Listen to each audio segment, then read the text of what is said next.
Live sir live. ಎಲ್ರಿಗೂ ನಮಸ್ಕಾರ.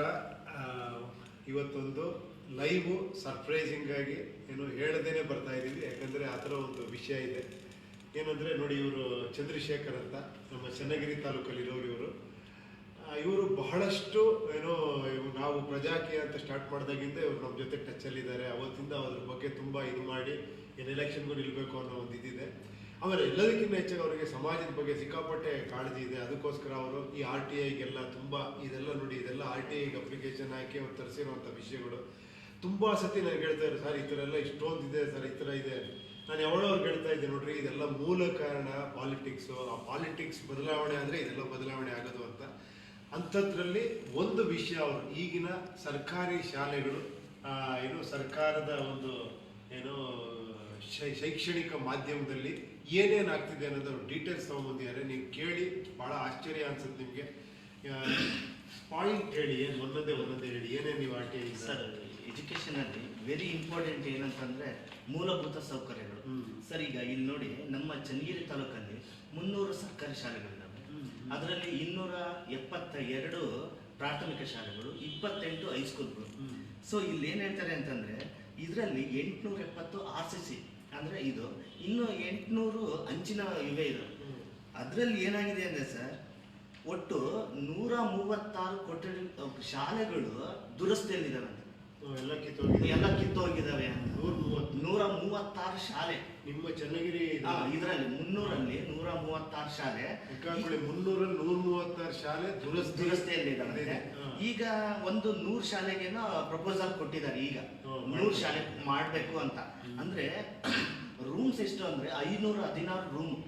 ಅದೇನು ರಿಪೇರಿ ಆಗ್ಬೇಕಂತ ಇದೆಯಲ್ಲ, 516 ರೂಮಲ್ಲಿ ಇನ್ನು 111 ಈಗ ಕೊಟ್ಟಿದ್ದಾರೆ ಅಂತಂದ್ರೆ ಇನ್ನು ಎಷ್ಟು ಸರ್, 405 ಶಾಲೆಗಳು ರಿಪೇರಿ ಆಗ್ಬೇಕು, ರೂಮ್ಗಳು ರಿಪೇರಿ ಆಗ್ಬೇಕು. ಸೊ ಇದು ಎಲ್ಲಿಗಾಗುತ್ತೆ, ಇದು 2018-19ರಲ್ಲಿ ಇವ್ರು ಎಸ್ಟಿಮೇಷನ್ ಮಾಡಿಕೊಟ್ಟಿರೋದು.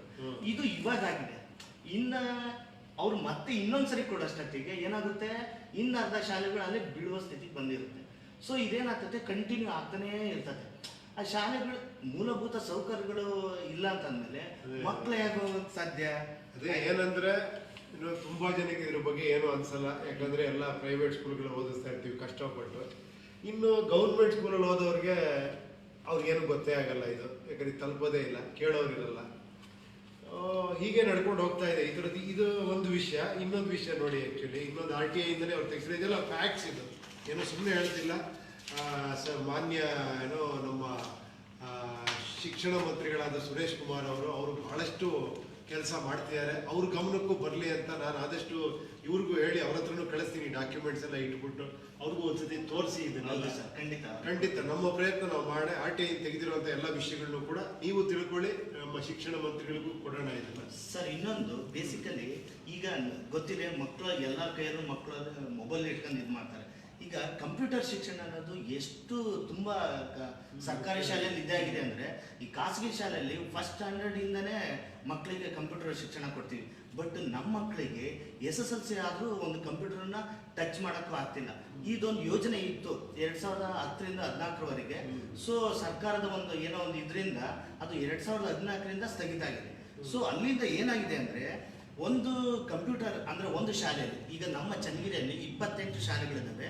28ರಲ್ಲಿ 10+1 ಅಂತ ಒಂದು ಕೆಲವೊಂದು ಶಾಲೆಗಳಿಗೆ, 15+1 ಅಂತ ಕೆಲವೊಂದು ಶಾಲೆಗಳಲ್ಲಿ ಇದೆ. ಸೊ ಅವೆಲ್ಲ ಏನಾಗಿದ್ದಾವೆ, 2014ರಿಂದ ಮೂಲೆ ಸೇರಿದಾವೆ. ಸೊ ಇಲ್ಲಿ ಏನಾಗಿದೆ, ಕಂಪ್ಯೂಟರ್ ಕೊಡಬೇಕು ಅಂತಿದೆ. ಇಲ್ಲ ಮಕ್ಕಳಿಗೆ ಕಂಪ್ಯೂಟರ್ನ ಬೇಸಿಕ್ ಶಾಲೆಯಿಂದನೇ ಕಲಿಬೇಕು ಅಂತ ರೂಲ್ ಇದ್ದಿದ್ದು.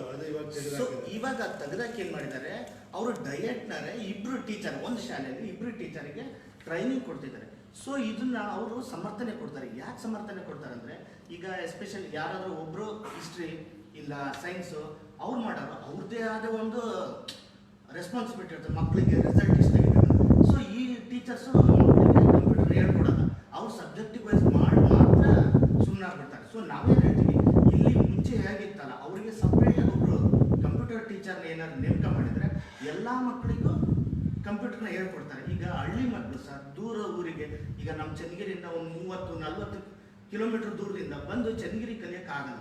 ಅಂದರೆ ಆ ಟೈಮಿಂಗ್ಸ್ ಬೇರೆ ಇರ್ತದೆ, ಶಾಲೆ ಟೈಮಿಂಗ್ಸ್ ಬೇರೆ ಇರ್ತದೆ. ಸೊ ಇದೇನಾಗಿದೆ, ಈ ಕಂಪ್ಯೂಟರ್ಗಳು ಇದಾಗಿದೆ. ಸರ್ ಒಂದು ನೀವು ನಂಬಲ್ಲ, ಒಂದು ಶಾಲೆಗೆ ಕಂಪ್ಯೂಟರ್ ಬೆಲೆ ಮಿನಿಮಮ್ 6 ಲಕ್ಷ ಅಂದರೆ total over all set 6 lakh ಹಂಗಿರುತ್ತೆ. ಈಗ 28-30 ಶಾಲೆಗೆ ಅಂದರೆ 618 1,80,00,000 ಅಷ್ಟು ಅಮೌಂಟು ಹಾಗೆ ಡೆಡ್ ಆಗಿದೆ. ಇದೆ ಅಲ್ಲಿ ಇದೆ, ಸಿಸ್ಟಮ್ಗಳಿದ್ದಾವೆ, ಯಾರು ಓಪನೇ ಮಾಡ್ತಿಲ್ಲ, ಬೀಗ ಹಾಕಿ ಲಾಕ್ ಮಾಡಿದ್ದಾರೆ. ಸಿಸ್ಟಮ್ ತಗೊಂಡ್ರದಿದೆ. ಸಿಸ್ಟಮ್ ಎಲ್ಲ ಇದೆ ಆಲ್ರೆಡಿ. ಇದು ನಮ್ಮ ಚನ್ನಗಿರಿ ಅಲ್ಲ, ಆಲ್ ಓವರ್ ಕರ್ನಾಟಕದಲ್ಲೂ ಇದೇ ಸಮಸ್ಯೆ ಇರೋದು. ನೀವು ತೆಗೆದಿರೋ ಚನ್ನಗಿರಿ, ಇದು ಮಾತ್ರ ನಮ್ಮ ಚನ್ನಗಿರಿಯಲ್ಲಿ ತೆಗ್ದಿರೋದು. ಕಂಪ್ಯೂಟರ್ ಎಲ್ಲ ಕೊಂಡ್ಕೊಂಡು ಇಟ್ಟಿದ್ದಾರೆ. ಇಟ್ಟಿದ್ದಾರೆ ಸರ್ಕಾರ. ನಿಮ್ಮ ಪಕ್ಕ ಈ ದಾಖಲೆ ಹೇಳ್ತಾ ಇದೆ. ಇದೆ ಸರ್. ಆಮೇಲೆ ನಾನು ಇದಕ್ಕೆ ಮಾಹಿತಿ ಅಂಕಲ್ಲಿ ಏನ್ ಕೇಳಿದ್ದೀನಿ ಏನಂತಂದ್ರೆ ಅವ್ರು ಏನೋ ಅಂತ ಅಟ್ಲೀಸ್ಟ್ ಒಂದು ಮೇಂಟೆನೆನ್ಸ್ ಆದ್ರೆ ಅದಕ್ಕೆ ಒಂದು ನಮ್ಮ ಪಬ್ಲಿಕ್ ಟ್ಯಾಕ್ಸ್ ಮನಿಗೆ ಒಂದು ಬೆಲೆ ಇಲ್ವಾ ಸರ್? ಹಾಗಾದ್ರೆ ಇಷ್ಟು ಕೋಟ್ಯಾಂತರ ರೂಪಾಯಿ ದುಡ್ಡು ಹಂಗೆ ಮೂಲೆಯಲ್ಲಾಗಿದೆ ಅಂತಂದ್ರೆ ಮಕ್ಕಳಿಗೆ ಈ ಕಡೆ ಶಿಕ್ಷಣನೂ ಇಲ್ಲ, ಈ ಕಡೆ ನಮ್ಮ ಟ್ಯಾಕ್ಸ್ ಮನೆ ಅದು ಹಾಳಾಗ್ತಾ ಇದೆ. ಸೊ ಇದು ಹಿಂಗಾಗಿದೆ ಸರ್, ಮಕ್ಕಳಿಗೆ ಕಂಪ್ಯೂಟರ್ದು ಭಾರಿ ಸಮಸ್ಯೆ ಸರ್. ಓಕೆ ಸರ್ ಇದು ಇನ್ನೊಂದು ಹೇಳ್ತೀನಿ.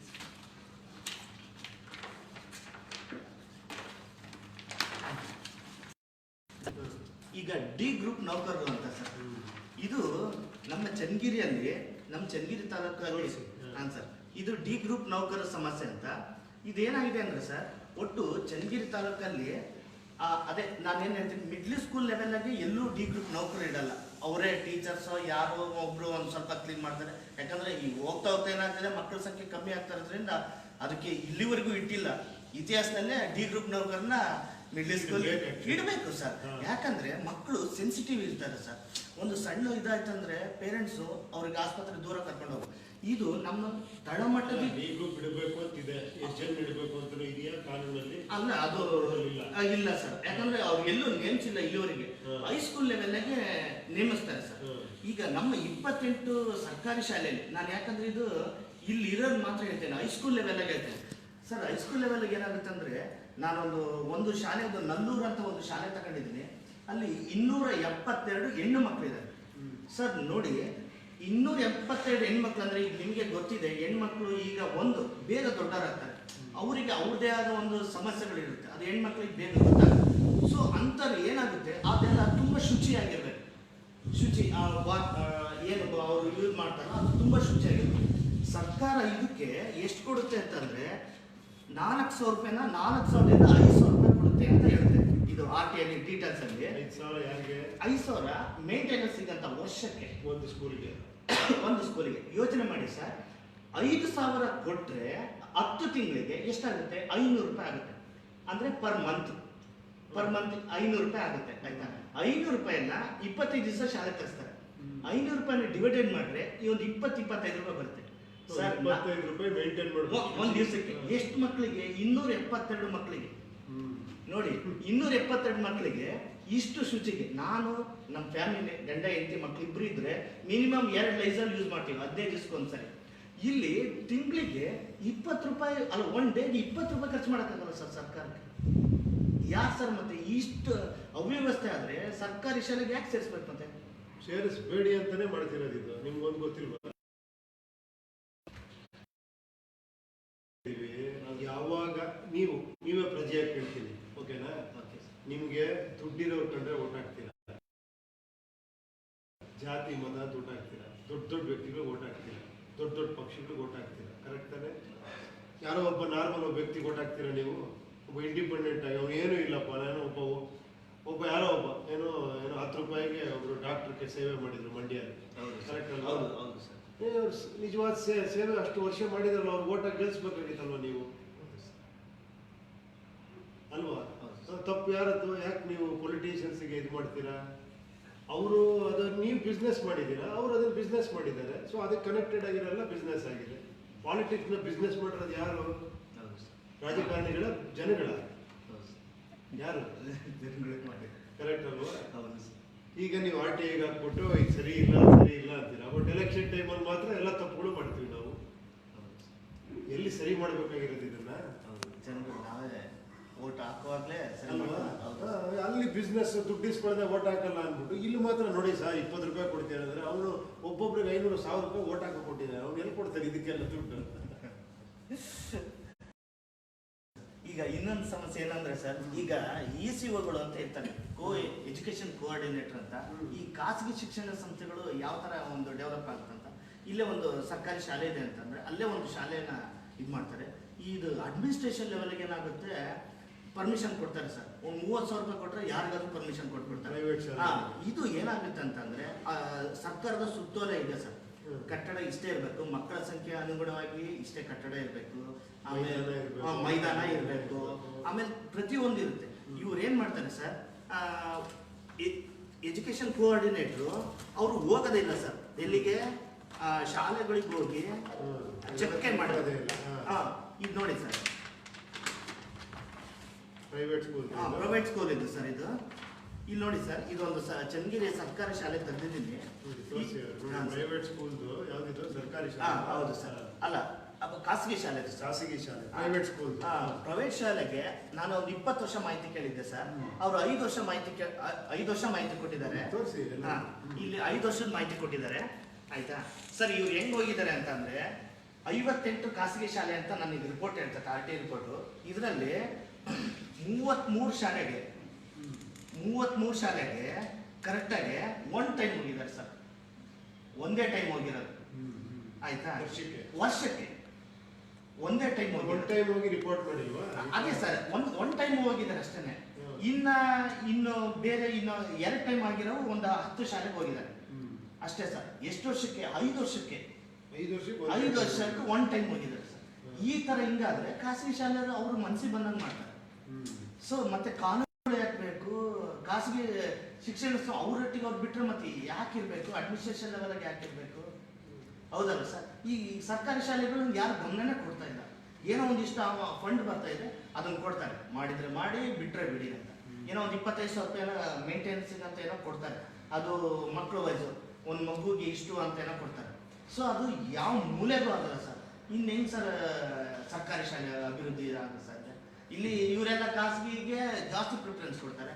ಇಲ್ಲಿ ಏನು ಗೊತ್ತಾ ಸರ್, ಅಡ್ಮಿಷನ್ ಲೆವೆಲ್ಗೂ ನಾವು ಚೇಂಜ್ ಮಾಡ್ಬೇಕು ಸರ್. ಹಂಗಾದ್ರೆ ಅಷ್ಟೇ ನಮ್ಮ ಸರ್ಕಾರಿ ಶಾಲೆಗಳು ಇರ್ತಾವೆ ಹೊರತು ಯಾವುದೇ ಕಾರಣ ಚೇಂಜ್ ಮಾಡೋದು ಯಾರು? ನಾವೇ ಮಾಡ್ಬೇಕು ಸರ್. ಯಾರು? ನೀವು ಅಲ್ಲ, ಪ್ರಜೆಗಳಾದ ನಾವೇ ಮಾಡ್ಬೇಕು. ಅಂದ್ರೆ ಓಟ್ ಹಾಕೋ ಮುಖಾಂತರ ಅಲ್ವಾ? ನೀವೇನು ಇದನ್ನ ರಾಜಕಾರಣಿಗಳು ಮಾಡಬೇಕು. ಹೌದು ಸರ್. ರಾಜಕಾರಣಿಗಳು ಏನು ಬಿಸ್ನೆಸ್ ಮಾಡಿದಿರೋ ತರ ಜನಗಳು ತಡಿಬೇಕು ಅದನ್ನ, ಅಲ್ವಾ? ಎಲ್ಲೋ ಒಂದು ಊರಲ್ಲಿ ನೀವು ದುಡ್ಡು ಕೊಡಿಲ್ಲ ಅಂದ್ರೆ ಓಟ್ ಕೇಳಕ್ಕೆ ಬರಬೇಡಿ ಅಂದ್ರಂತೆ.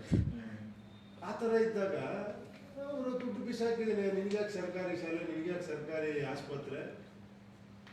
ಈಗ ಗೊತ್ತಾ, ಫ್ರೀ ಬಿ ಕೊಡ್ತಾರೆ ಅಂತ ಒಂದು ಗಲಾಟೆ ಆಯ್ತು. ಎಲ್ಲ ಫ್ರೀ ಕೊಡ್ತಾರೆ, ಫ್ರೀ ಕೊಡಬಾರ್ದು. ಏನ್ ಹೇಳಿ, ಜನಗಳಿಗೆ ಫ್ರೀ ಕೊಟ್ಟು ಸೋಂಬೇರಿ ಮಾಡ್ತಾ ಇದ್ದಾರೆ. ನನಗೆ ಫ್ರೀ ಕೊಡೋ ಯಾರು ಎಲ್ಲಿಂದ ಫ್ರೀ ಕೊಡ್ತಾರೆ ಇವರು? ಏನ್ ಮನೆಯಿಂದ ತಂದು ಕೊಡ್ತಾರ ಫ್ರೀ? ಏನೇನ್ರಿ ಫ್ರೀನಾ? ಅದು ಜನಗಳ ದುಡ್ಡಲ್ವಾ? ಹೌದು ಸರ್. ನಾವು ಕಟ್ಟಿದ ತೆರಿಗೆ ನಮಗೆ ವಾಪಸ್ ಕೊಡ್ತಾ ಇದ್ದಾರೆ. ಫ್ರೀ ಏನಿದೆ ಅದರಲ್ಲಿ? ಈಗ ಹೆಂಗೆ ಅಂದ್ರೆ ಒಂದು ಹೇಳ ನಿಮ್ಗೆ ಕೇಳಿ, ಜನಗಳ ದುಡ್ಡಲ್ಲೇ ಒಂದು ಯಾವುದೋ ಒಂದು ದೊಡ್ಡ ಒಂದು ಎಲೆಕ್ಟ್ರಿಸಿಟಿ ಉತ್ಪಾದನೆ ಒಂದು ಇದು ಮಾಡ್ತಾರೆ ಅಂತ. ಫಾರ್ ಎಕ್ಸಾಂಪಲ್ ಒಂದು ಸೋಲಾರ್, ಅದು ದುಡ್ಡು ಯಾರದ್ದು? ಯಾರ ತಂದು ಮಾಡ್ತಾರ? ಮನೆಯಿಂದ ಅಲ್ವಾ? ದುಡ್ಡು ತಂದು ಏನೋ ಜನಗಳ ದುಡ್ಡಲ್ಲಿ ಮಾಡ್ತಾರೆ. ಓಕೆ, ಜನಗಳ ದುಡ್ಡಲ್ಲಿ ಮಾಡಿದ್ರೆ ಅದಕ್ಕೆ ಓನರ್ ಯಾರು? ನೀವೇ. ಅಲ್ಲಿಂದ ಎಲೆಕ್ಟ್ರಿಸಿಟಿ ಪ್ರೊಡ್ಯೂಸ್ ಮಾಡಿ ನಿಮ್ಗೆ ಮಾರ್ತಾರೆ. ನೀವು ಓನರ್ ಆಗಿ ನೀವು ಅದಕ್ಕೆ ದುಡ್ಡು ಕಟ್ಟಬೇಕು. ಕರೆಕ್ಟ್ ಅಲ್ವಾ? ಇನ್ನೊಂದ್ಸರಿ ಟ್ಯಾಕ್ಸ್ ಕಟ್ತಾರೆ. ಸೊ ಇದು ಅರ್ಥ ಮಾಡ್ಕೊಬೇಕು, ಜನಗಳು ಅರ್ಥ ಮಾಡ್ಕೊಬೇಕು. ಯಾವಾಗ ಆ ಬದಲಾವಣೆ ಎಲ್ಲವೂ ಬದಲಾವಣೆ ಆಗ್ಬಿಡುತ್ತೆ. ಒಂದು ದೇಶ ಚೆನ್ನಾಗಿ ಹೋಗ್ಬೇಕು ಅಂದ್ರೆ ಒಬ್ಬ ನಿಮ್ಮಂತ RTI ಕಾರ್ಯಕರ್ತರಲ್ಲ, ನಿಜವಾಗ್ಲೂ ಎಲ್ಲೋ ಒಂದಷ್ಟು ಜನ ದೇಶಾಭಿಮಾನಿಗಳು ಸರ್ ನಡೀತಿರೋದು ಸರಿ ಇಲ್ಲ ಅಂತ ಗೊತ್ತಾ? ಓಕೆ, ಪಾಪ ಎಷ್ಟೋ ವರ್ಷಗಳಿಂದ, ಬಟ್ ಇದ್ರ ಮೂಲ ಸಮಸ್ಯೆನ ನಾವು ಹೇಳ್ತಾ ಇರೋದು, ಪ್ರಜಾಕೀಯದಲ್ಲಿ ಹೇಳ್ತಿರೋದೇ ಅದನ್ನ. ಇದು ರಾಜಕೀಯ ಬದಲಾವಣೆಯಿಂದ ಮಾತ್ರ ಸಾಧ್ಯ. ಹಣದಿಂದ ನೀವು ರಾಜಕೀಯ ಮಾಡೋವರೆಗೂ ಇದು ಬದಲಾವಣೆ ಆಗೋದಿಲ್ಲ, ಯಾವತ್ತಿದ್ರೂ ಸಾಧ್ಯ ಇಲ್ಲ, ಅಲ್ವಾ? ಮೂಲ ಅಲ್ಲೇ ಇದೆ. ಎಜುಕೇಶನ್ ಫಸ್ಟ್ ಕರೆಕ್ಟ್ ಹಾಕ್ತಾ ಬಂದ್ರೆ ಇವಾಗ ಕರೆಕ್ಟ್ ಆಗಿರೋ ವ್ಯಕ್ತಿ ಹಣನೇ ಇಲ್ಲದೆ ಒಬ್ಬ ಯಾರೋ ಚುನಾಯಿತ ಗೆದ್ದ, ಆಮೇಲೆ ಒಂದು ಆನ್ಸರಬಲ್ ಆದ ಅನ್ಕೊಳ್ಳಿ, ಅವಾಗ ಜನನು ಕೇಳಬೇಕು, ಅವ್ನು ಮಾಡಬೇಕು. ಆ ಥರ ಒಂದು ಸಿಸ್ಟಮ್ ತರಬೇಕು ಆ್ಯಕ್ಚುಲಿ, ಅಲ್ವಾ? ಇದೊಂದು ಲಾನೇ ಆಗಬೇಕಿದೆ ಆ್ಯಕ್ಚುಲಿ. ಯಾಕೆ ಆಗಬಾರ್ದು? ಹೌದು ಸರ್, ಆಗ್ಬೇಕು ಸರ್. ಇವಾಗ ನೀವು ಯಾವುದೋ ಒಂದು ಕಂಪ್ನಿಗೆ ಹೋದ್ರೆ ನೀನು ನೋಡಪ್ಪ ಇಷ್ಟು ಕೆಲಸ ಮಾಡು, ಇಲ್ಲ ಅಂದ್ರೆ ಬಿಸಾಕ್ತೀನಿ ಅನ್ನೋದು ಅವ್ರದ್ದೊಂದು ಲಾ ಇಟ್ಕೊಂಡಿರ್ತಾರೆ ಅಲ್ವಾ, ಸ್ಟ್ರಿಕ್ಟ್ ಆಗಿ. ಅದಕ್ಕೆ ಪ್ರಾಫಿಟ್ ಮಾಡ್ತಾ ಇರುತ್ತೆ ಪ್ರೈವೇಟ್ ಕಂಪ್ನಿಗಳು. ಗೌರ್ಮೆಂಟ್ ಯಾಕೆ ಆ ಥರ ಆಗಬಾರ್ದು? ಆಗ್ಬೇಕಲ್ವಾ? ಹೌದು ಸರ್, ಆಗ್ಬೇಕು ಸರ್. ಆದಾಗಲೇ ಒಂದು ಅಲ್ವಾ, ನಾನು ಪ್ರಾಫಿಟ್ ಇದ್ರೆ ಕೆಲಸ ಮಾಡಪ್ಪ, ಇಲ್ಲ ನೀನು ಕೆಲಸ ಬಿಟ್ಟು ಹೋಗು ಅನ್ಬೇಕು. ಗೌರ್ಮೆಂಟ್ ಕೆಲಸ ಕೂಡ ಈಸಿ, ಬಿಡ ಪ್ರಾಫಿಟ್ ಆದ್ರೆ ಲಾಸ್ ಆದ್ರೆ ಬಿಡು, ನಮ್ಗೆ ಗೌರ್ಮೆಂಟ್. ಆಮೇಲೆ ಏನ್ ಗೊತ್ತಾ ಸರ್, ಈ ಟೀಚರ್ಸ್ಗಳಿಗೆ ಈಗ ಖಾಸಗಿಯಲ್ಲಿ ಬರೀ ಅವ್ರಿಗೆ ಪಾಠ ಮಾಡೋದು ಅಷ್ಟೇ ಇರುತ್ತೆ ಸರ್. ಈ ಟೀಚರ್ಸ್ಗಳಿಗೆ ಎಲೆಕ್ಷನ್ ಇಂದಂತೆ ಬೇರೆ ಬೇರೆ ಬೇರೆ ಬೇರೆ ನಾನಾ ಕಾರಣಗಳು ಮಾಡಿ ಮಕ್ಕಳಿಗೆ ಪಾಠ ಹೇಳ್ಕೊಡಂಗೆ ಮಾಡ್ಬಿಡ್ತಾರೆ ಸರ್. ಅವಾಗ ಟೀಚರ್ಸ್ ಮೈಂಡ್ ಏನಾಗ್ತದೆ, ಡೈವರ್ಟ್ ಆಗ್ತದೆ. ಏನೋ ಬಿಡು ಪಾಠ ಮಾಡೋಣಂತೆ ಅಂತ ಅಂದ್ಕೊಂಡು ಇದನ್ನು ಸ್ಟಾಪ್ ಆಗ್ಬೇಕು ಸರ್. ಯಾಕಂದ್ರೆ ಎಲ್ಲವೂ ಸ್ಟಾಪ್ ಆಗುತ್ತೆ. ನೀವು ಎಲ್ಲೇ ಸಮಸ್ಯೆಯ ಮೂಲ ಹುಡ್ಕೊಂಡೋಗಿ ವಾಪಸ್ ನಿಮ್ಮ ಹತ್ರನೇ ಬರುತ್ತದೆ ವಾಪಸ್. ಹೌದು ಸರ್, ಬದಲಾವಣೆ ನಮ್ಮಿಂದಲೇ. ನಾನೊಬ್ಬ ಬದಲಾಗಬೇಕು, ಇವಾಗ ಅಟ್ಲೀಸ್ಟ್ ನೀವೊಬ್ರು ಬದಲಾಗಿ. ಇನ್ನೊಂದು ಏನು ಗೊತ್ತಾ, ನಮ್ಮಲ್ಲಿ ಎಲ್ಲರಿಗೂ ಮೈಂಡ್ ಸೆಟ್ ಏನಂದ್ರೆ ನಾನೊಬ್ಬ ಬದಲಾದ್ರೆ ದೇಶ ಬದಲಾಗ್ಬಿಡುತ್ತಾ ಅಂತ. ಫಸ್ಟ್ ಆಗ್ರಪ್ಪ, ಒಬ್ಬೊಬ್ರು ಬದಲಾದ್ರೆ ತಾನೇ ಆಗೋದು. ಅಟ್ಲೀಸ್ಟ್ ನನ್ನ ಮನಸ್ಸಿಗೋಸ್ಕರ ನಾನು ಬದಲಾಗಬೇಕಲ್ವ. ನಾನು ಇನ್ಮೇಲೆ ನೀ ಅಂತ ಓಟ್ ಹಾಕ್ತೀನಿ, ದುಡ್ಡು ಇಸ್ಕೊಡದೆ ಓಟ್ ಹಾಕ್ತೀನಿ, ನಾನು ವಿಚಾರಗಳಿಗೆ ಓಟ್ ಹಾಕ್ತೀನಿ, ನಾನು ವ್ಯಕ್ತಿ ಫೇಮಸ್ಸು ದೊಡ್ಡ ವ್ಯಕ್ತಿ ಆ ನೋಡಲ್ಲ ಅಲ್ವಾ. ಬಂದ್ಬಿಟ್ರೆ ಜನಗಳಿಗೆ ಎಲ್ಲರಿಗೂ ಇವಾಗ ಇದನ್ನ ಕೇಳ್ತಾ ಇರುವಂತ ಎಲ್ಲ ಸರ್ಕಾರಿ ಶಾಲೆ ಕಳಿಸುವಂತ ಅಪ್ಪ ಅಮ್ಮಂದ್ರಿಗೆ ಇವೆಲ್ಲ ಬಂದ್ರೆ ಅವ್ರನ್ನ ಮಾರ್ಕೊಡಲ್ಲ ಓಟ್ನ ಅಲ್ವಾ. ಅವರು ಯಾವಾಗ ಸ್ಟ್ರಿಕ್ಟ್ ಆಗ್ತಾರೋ ಅವಾಗ ಒಂದು ಒಳ್ಳೆ ಮೆಸೇಜ್ ತಲುಪುತ್ತೆ ಎಲ್ಲರಿಗೂ. ಇಲ್ಲಪ್ಪ ಜನ ಇನ್ಮೇಲೆ ಏನೋ ಕೆಲಸ ನೋಡಿ ಓಟ್ ಹಾಕ್ತಾರೆ, ಇನ್ಮೇಲೆ ಕಷ್ಟ ಇದೆ ಈ ತರ ಮಾಡಿದ್ರೆ ಅಂತ ಬರುತ್ತೆ ಅಲ್ವಾ. ಆಶ್ವಾಸನೆಗಳಿಗೆ ಓಟ್ ಹಾಕೋದಲ್ಲ, ಆಶ್ವಾಸನೆ ನೆರವೇರಿಸಿದ್ರ ಮೇಲೆ ಓಟ್ ಹಾಕ್ಬೇಕಲ್ವಾ. ಸುಳ್ಳು ಆಶ್ವಾಸನೆಗಳೇ ಜಾಸ್ತಿ ಇದೆ. ಬರೀ ಆಶ್ವಾಸನೆಗಳು ನಡೆಯಲ್ಲ, ಎಲ್ಲ ನೋಡೋದಕ್ಕೆ ಚೆನ್ನಾಗಿದೆ, ಬಟ್ ಅದು ನಡೀಬೇಕು, ಯಾಕೆ ಆಗ್ಬೇಕು ಅದು. ಸೊ ಆಗ್ತಾ ಇದೆ, ಬದಲಾವಣೆ ಆಗ್ತಾ ಇದೆ, ಖಂಡಿತ ಬದಲಾವಣೆ ಆಗ್ತಿದೆ. ಜನಗಳಲ್ಲೂ ಬದಲಾವಣೆ ಮುಂದೆ ಆಗುತ್ತೆ ಖಂಡಿತ. ಇವಾಗ ಯಾಕೆ ಇದನ್ನ ಏನೋ ಇವ್ರು ತಂದಾಗ ನಾನು ಹೇಳಿದೆ ಫಸ್ಟ್, ಇಲ್ಲ ರೀ ಈ ತರ ತುಂಬಾ ಬರ್ತಾರೆ, ಈ ತರದೆಲ್ಲ ಹೇಳ್ಬೇಕು ಅಂತ ಆಸೆ ಪಡ್ತಾರೆ. ಬಟ್ ನಾವು ಅದೆಲ್ಲದರ ಮೂಲ ಸೊಲ್ಯೂಷನ್ ತರ ಹೇಳ್ತಿರೋದು ನಾವು. ಇದಕ್ಕೆ ಸಮಸ್ಯೆಗೆ ಪರಿಹಾರನೇ ಈ ತರ ಅಪ್ಪ, ರಾಜಕೀಯದಿಂದಲೇ ಬದಲಾವಣೆ ತರಬೇಕು ಅಂತ ಹೇಳ್ತಾ ಇರೋದು. ಒಂದು ಒಳ್ಳೆ ದಿನ ಬಂದಿದ್ರೆ ರಿಪಬ್ಲಿಕ್. ಹೌದು ಸರ್, ನಮ್ಮ ಶಿಕ್ಷಣ ಪ್ರಣಾಳಿಕೆ ಬಿಟ್ಟು ಇಲ್ಲಿ 1 ವರ್ಷ ಆಯ್ತು ಸರ್. ಆ ಒಂದು ದೃಷ್ಟಿ ಇಲ್ಲ, ಇದು ಒಳ್ಳೇದಾಯ್ತು ನೋಡಿ. ಪಾಪ ಎಷ್ಟೊಂದು ಇವ್ರ ಪರಿಶ್ರಮ ಎಷ್ಟಿದೆ ಅಂದ್ರೆ ಇದ್ರಲ್ಲಿ ನೋಡಿ, ಎಷ್ಟು ಇವ್ರು ಏನು ಪಾಪ ಯಾವುದೇ ಒಂದು ಇದಿಟ್ಕೊಂಡು ಮಾಡ್ತಾ ಇಲ್ಲ ಪಾಪ. ಅವ್ರಿಗೋಸ್ಕರ ಅವ್ರು ಇದು ಮಾಡಿ ಏನೋ ಒಂದು ಬದಲಾವಣೆ ತರಬೇಕು ಅಂತ ಎಷ್ಟು ಇನ್ಫಾರ್ಮೇಶನ್ ತೆಗೆದಿದ್ದಾರೆ ನೋಡಿ. ಪ್ರತಿಯೊಂದು ಎಷ್ಟು ಇದು RTI ಇದಾಗ್ದಾಗ ಎಷ್ಟು ದಿನ ಬೇಕಾಗುತ್ತೆ ನಿಮ್ಗೆ? ಇದು 30 days ಆಗುತ್ತೆ ಸರ್. 30 days ಆಗುತ್ತೆ ನೋಡಿ. ಇನ್ನೊಂದು ಬಹಳ ವಿಶೇಷ ಏನಂದ್ರೆ ನೋಡಿ, RTI ಇಂದ ಎಷ್ಟು ತೆಗ್ಸಿಯಾರ ನೋಡಿ ಇವರು. ನಾನು ಹೇಳಿದ್ದು ನೋಡಿ, ಇಷ್ಟೊಂದು ವಿಷಯಗಳನ್ನ RTI ಅಲ್ಲಿ ಕೊಡ್ಲೇಬೇಕು ಅಂತ ಇರ್ಬೇಕಾದ್ರೆ ಇದನ್ನ ಓಪನ್ ಮಾಡಿ ಇಡ್ಬೋದಲ್ವಾ RTI ಇಂದ ಜನಗಳಿಗೆ, ಯಾರು ಬೇಕಾದ್ರೂ ನೋಡ್ಕೊಳ್ಳೋತಾರ. ಕೆಲವು ವಿಷಯಗಳನ್ನ RTI ಅಲ್ಲಿ ಜನಗಳಿಗೆ ಕೊಡಬಾರ್ದು, ಪ್ರೈವಸಿ ಮೇಂಟೈನ್ ಮಾಡ್ಬೇಕು, ಸೀಕ್ರೆಟ್ಸಿ ಮೇಂಟೈನ್ ಮಾಡ್ಬೇಕು ಅಂತಿದೆ, ಅಂತದ್ ಕೊಡಬೇಡಿ. ಇದ್ರಲ್ಲೂ ಫಾಲ್ಸ್ ಅಷ್ಟೇ ಇದು ಕೊಡ್ತಾರೆ ಸರ್. ಇದ್ರಲ್ಲಿ ಫಸ್ಟ್ ಅಪೀಲಿಗೆ 30 ದಿವಸ ಇದ್ದ, ಮತ್ತೆ ಅವ್ರು ಕೊಡೋದು ಇಲ್ಲ, ಕೊಡ್ಲಿಲ್ಲ ಅಂದ್ರೆ ಮತ್ತೆ ಸೆಕೆಂಡ್ ಅಪೀಲ್ ಹಾಕ್ಬೇಕು, ಅದಕ್ಕೆ 45 days. ಅವ್ರು ಮತ್ತು ಅದು ಸರಿ ಕೊಡ್ಲಿಲ್ಲ ಅಂದ್ರೆ ಮತ್ತೆ 60 days. ಅದಾದ್ಮೇಲೆ ಕೊಡ್ಲಿಲ್ಲ ಅಂದ್ರೆ ಆಮೇಲೆ ಅಲ್ಲ, ಅದು 60 day ಮಾಹಿತಿ ಅಲ್ಲ ಕೊಡ್ಲೇಬೇಕು. ಮಾಹಿತಿ ಆಯೋಗ, ಕರ್ನಾಟಕ ಮಾಹಿತಿ ಆಯೋಗ ಅವ್ರಿಗೆ ಎನ್ಕ್ವೈರಿ ಮಾಡುತ್ತೆ. ಇವು ಕೆಲವೊಂದುಗಳು ಕೊಟ್ಟಿಲ್ಲ ಸರ್, ನನಗೆ ಇದರಲ್ಲೂ ತುಂಬಾ ಕೊಟ್ಟಿಲ್ಲ. ಅದನ್ನ ನಾನು ಮತ್ತೆ ಮುಂದೆ 2ನೇ ಆಯೋಗಕ್ಕೆ ರೆಡಿ ಮಾಡಿಟ್ಟಿದ್ದೀನಿ ಸರ್ ಎಲ್ಲ ಫೈಲ್.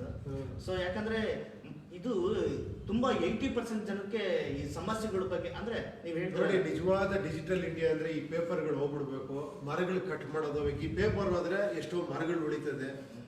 ಯಾವಾಗ ಹೋಗ್ಬೇಕು ಅಂದ್ರೆ ಡಿಜಿಟಲ್ ಇಂಡಿಯಾ ಆಗಬೇಕು. ಆ ಡಿಜಿಟಲ್ ಇಂಡಿಯಾ ಯಾವಾಗ ಆಗ್ಬೇಕಾದ್ರೆ RTI ಎಲ್ಲ ಓಪನ್ ಆಗಿಡಬೇಕು, ಜನಕ್ಕೆ ಯಾರು ಬೇಕಾದ್ರೆ ನೋಡ್ಕೊಳ್ಳೋ ಮಾಹಿತಿನ ನನಗೇನು ಅವಶ್ಯಕತೆ ಇದೆ ಮಾಹಿತಿ ನಾನು ತಗೊಂಡಿನಿ. ಬೇರೆ ಅವಶ್ಯಕ ಅದೆಲ್ಲ ಯಾಕಪ್ಪ ನನಗೆ RTI ಗಿಟಿ ಅಂತ. ಅದೇ ಓಪನ್ ಆಗಿದ್ರೆ ತುಂಬಾ ಜನ ನೋಡ್ತಾರೆ, ಸರ್ಕಾರಿ ಶಾಲೆಗಳಲ್ಲೂ ನೋಡ್ತಾರೆ, ನನ್ನ ಮಕ್ಕಳದ್ದು ಏನಾಗ್ತಿದೆ ನೋಡ್ತಾರೆ. ಅಂದ್ರೆ ಕೊಡುವಂತ ವಿಷಯಗಳನ್ನ ಹೆಂಗಿದ್ರು ಕೊಡ್ಲೇಬೇಕು ಅಂತ ಇಂಥ ವಿಷಯಗಳು ಕೊಟ್ಟಿರೋದ್ರಿಂದ ಇದನ್ನ ಬಚ್ಚಿಡೋದ್ರಲ್ಲಿ ಏನಿಲ್ಲ, ಇದನ್ನ ಕೇಳಬೇಕು ಅಂತೇನಿಲ್ಲ, ಇದನ್ನ ಓಪನ್ ಆಗಿ ತೆಗೆದಿಡ್ಬೋದು. ಕೆಲವು ವಿಷಯಗಳು ಏನೋ ಸೀಕ್ರೆಟ್ಸ್ ಮೇಂಟೈನ್ ಮಾಡುವಂತ ತೆಗೆದಿಡದೆ ಇರೋದು.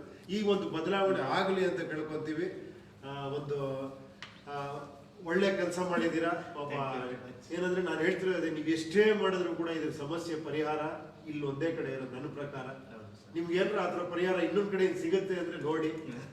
ಇದನ್ನ ದಯವಿಟ್ಟು ನೀವು ಏನೋ ಮಂತ್ರಿಗಳ ಹತ್ರನೂ ಹೋಗಿ ಇದನ್ನೆಲ್ಲ ಚರ್ಚೆ ಮಾಡಿ ಒಂದಷ್ಟು ಬದಲಾವಣೆ ಆಗ್ಬಹುದು. ಬಟ್ ಅವ್ರನ್ನೂ ಕೇಳಿ ನೋಡಿ, ಯಾಕೆ ಸರ್ ಇದು ಕಂಪ್ಲೀಟ್ ಬದಲಾವಣೆ ಆಗಕ್ಕಾಗಲ್ಲ ಅಂದ್ರೆ ಅವರು ಇದೇ ವಿಷಯನೇ ಹೇಳ್ತಾರೆ ನಿಮಗೆ. ಯಾಕಂದ್ರೆ ಹಿಂಗೆ ಆಗ್ಬಿಟ್ಟಿದೆ, ಎಲ್ಲ ಬಿಸ್ನೆಸ್ ಆಗೋಗಿದೆ. ಮೊನ್ನೆ ಎಸ್ ಎಂ ಕೃಷ್ಣ ಅವ್ರು ಹೇಳಿದ್ರು ಗೊತ್ತಾ, ಹಣದಿಂದ ರಾಜಕೀಯ ಮಾಡೋದಷ್ಟು ಯಾವತ್ತೂ ಕೂಡ ಇದು ಆಗಲ್ಲ. ಸೊ ಆ ಥರ ಪ್ರತಿಯೊಬ್ಬರಿಗೂ ಅರಿವು ಆಗ್ತಾ ಇದೆ.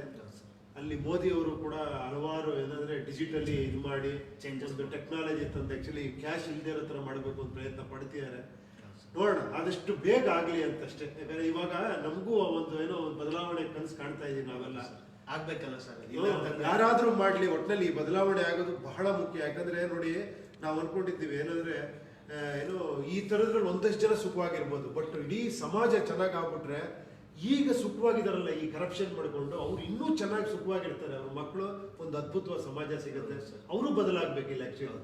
ಇದರಿಂದ ಸಣ್ಣ ಒಂದು ಬೆನಿಫಿಟ್ ಸಿಗ್ತಿರೋರು ಕೂಡ ಬದಲಾಗ್ಬಿಟ್ರೆ ಎಲ್ರಿಗೂ ಇದೆ ಮನಸ್ಥಿತಿ. ನಾನು ತುಂಬಾ ಜನ ಕೇಳಿದ್ದೀನಿ, ಅವರು ಸರ್ಕಾರದಲ್ಲಿ ಕೆಲಸ ಮಾಡೋ ಅಧಿಕಾರಿಗಳಿಗಂತೂ ತುಂಬಾ ಇದೆ, ತುಂಬಾ ಜನ ಅಧಿಕಾರಿಗಳು ನನ್ನ ಟಚ್ ಅಲ್ಲಿ ಅವ್ರು ಹೇಳ್ತಾರೆ ಖಂಡಿತ ಇದು ಚೇಂಜ್ ಆಗಬೇಕು ಅಂತ. ಅವ್ರಿಗೂ ಬೇಜಾರಾಗಿದೆ. ಬಟ್ ಅದೆಲ್ಲೋ ಒಂದ್ ಕಡೆ ಆಗ್ಬಿಟ್ರೆ ಎಲ್ಲ ಬದಲಾವಣೆ ಆಗುತ್ತೆ. ನೋಡೋಣ, ಎಜುಕೇಶನ್ ಸಿಸ್ಟಮ್ ಇಂದನೇ ಚೇಂಜ್ ಆಗ್ಬೇಕು. ಖಂಡಿತ ಇಲ್ಲಿಂದನೇ ಬದಲಾವಣೆ ಆಗಬೇಕು, ಶಿಕ್ಷಣದಿಂದನೇ ಬದಲಾವಣೆ. ಖಂಡಿತ ಒಳ್ಳೇದಾಗ್ಲಿ. ಎಲ್ಲರಿಗೂ ಗಣರಾಜ್ಯೋತ್ಸವದ ಹಾರ್ದಿಕ ಶುಭಾಶಯಗಳು. ಮತ್ತೆ ನಿಮ್ಮನ್ನ ಇನ್ನೊಂದು ಯಾವ್ದಾರ ಲೈವ್ ಅಲ್ಲಿ ಭೇಟಿ ಮಾಡ್ತೀವಿ. Thank you very much.